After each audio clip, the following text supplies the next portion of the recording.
今年9月、10月连续3个风台花莲北滨的海边有真侪水流茶。花莲县政府伫10月已经公告讲，民众会当去，也毋过过个月咯，阁有真侪无人去。县政府即马是已经先甲海边的水流茶刷去其他的所在，来保护这个景观。 来到花莲市北滨海堡甲仁化海堤的海岸，看过去沙坡顶拢是满满的水茶。民众伫沙坡顶去也是休困，拢感觉无方便，对美丽海景甲环境卫生也造成威胁。会使扣啊？你敢知？我唔知。你唔知啊？我唔知。啊，你感觉安尼影响咱的美景景观无？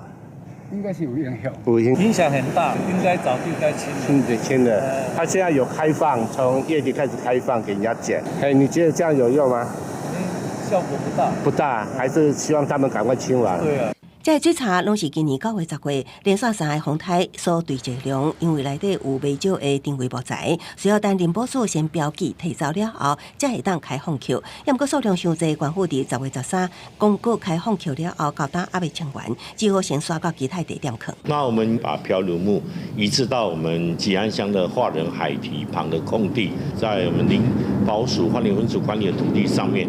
那如果民众呢拾取这些无价材自用的话，是不需要办理这一些搬运登记。